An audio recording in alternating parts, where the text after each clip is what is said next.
근데 그거를 현대모비스에 연락했더니 부품이 없다고 하는 거예요. 차량 출고한 지 얼마 안 된 신차인데. 그래서 차주도 황당하고 보험회사도 황당하고 정비 공장도 황당하고 전국에 10군데 이상의 폐차장을 연락을 해봤다 하더라고요. 안녕하세요, 1프로입니다. 부품 대란으로 2020년 11월 달에 언론에도 좀 많이 나왔었는데요. 제보를 하나 받았습니다. 1년이 지난 지금도 부품 대란으로 손해보험회사 그리고 정비공장이 지금 엄청나게 힘들다고 합니다. 그래서 손해보험회사 10년 이상 근무하신 분을 어렵게 모셨고요. 좀 더 현실적인 부분을 나눠보도록 하겠습니다. 안녕하세요. 안녕하세요. 현재 하고 계신 업무는 어떻게 되시나요? 저는 그 자동차 사고가 나게 되면 해당 사고에 대한 과실 비율이라든가 그리고 이제 자동차에 대한 손해 산정 다양한 업무를 하고 있습니다. 네, 조그만한 부품도 공급이 되지 않아 차량 출고가 안 된다고 들었는데요. 좀 어떤 상황인가요? 그 말씀 전에 1%님께서 이런 부분에 대해서 관심을 가져준 거에 대해서 감사 인사를 드리고 싶어요. 말씀하신 대로 굉장히 문제가 많거든요. 특히 현대 기아.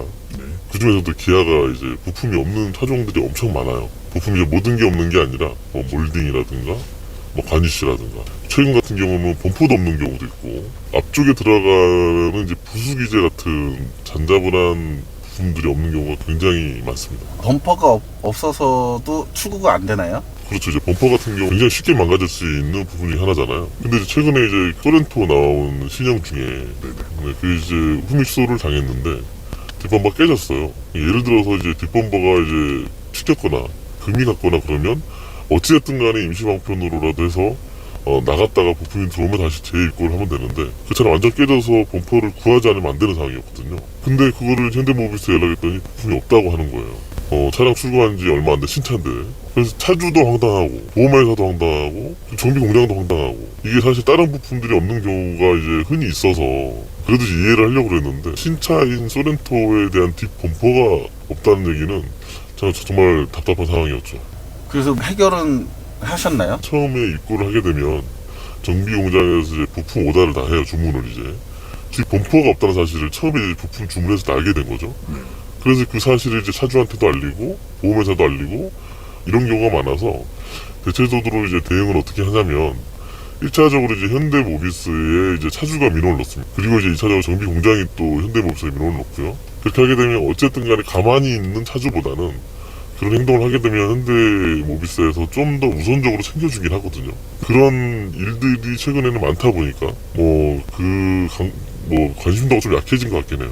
근데 이 건도 사실 바로 그렇게 이제 절차를 다 진행을 했었죠. 그런데도 언제 부품이 공급될 거라는 게 미정인 거예요. 그래서 이제 정비공장 그 사장님께서 굉장히 답답하신 거죠. 그래서 이제 그분께서 전국에 10군데 이상의 폐차장을 연락을 해봤다 하더라고요.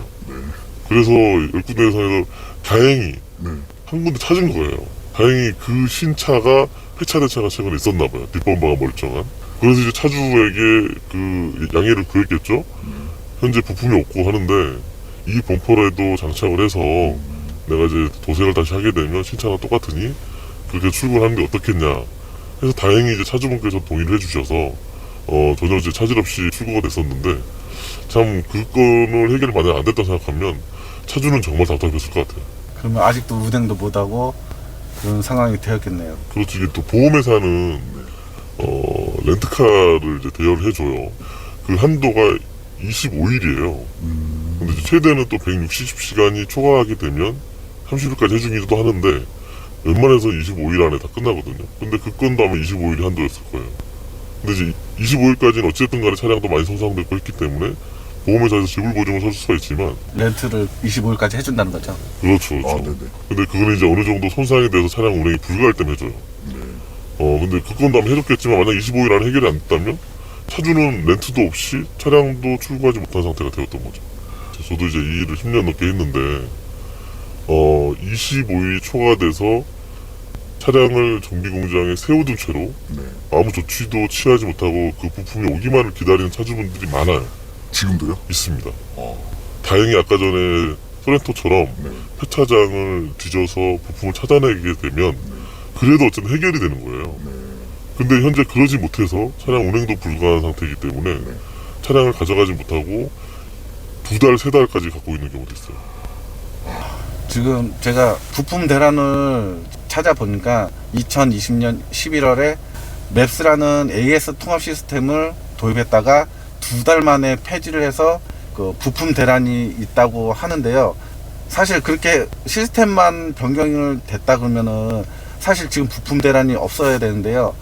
현장에 계신 분 의견은 또 어떨까요? 보험회사 직원들 입장에서는 이제 처음에 이제 이런 일들이 벌어지기 시작한 게 네.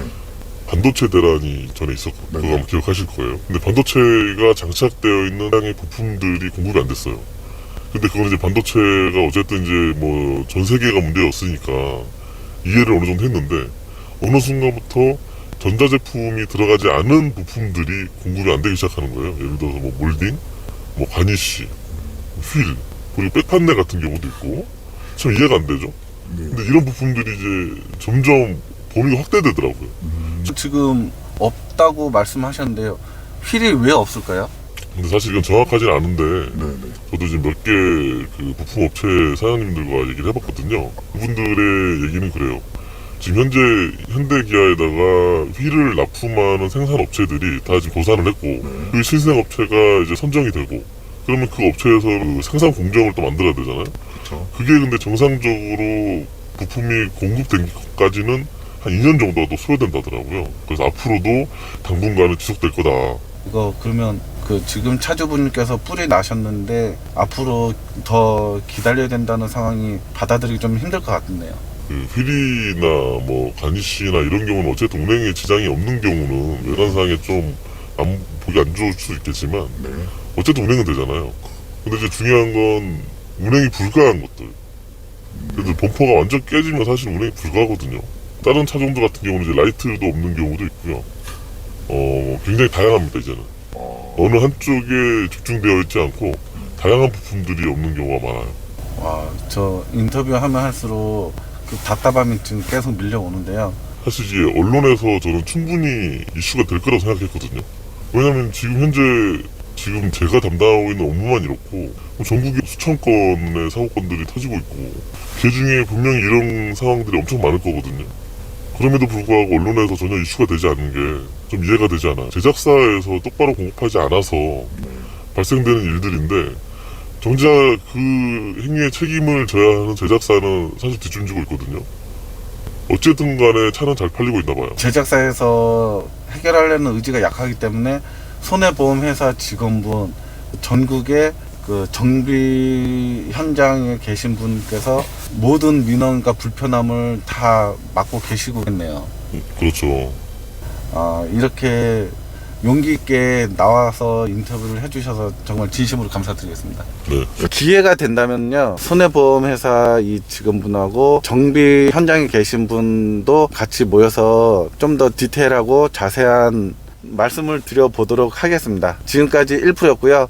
여러분의 구독과 좋아요는 영상 제작에 큰 도움이 됩니다. 감사합니다.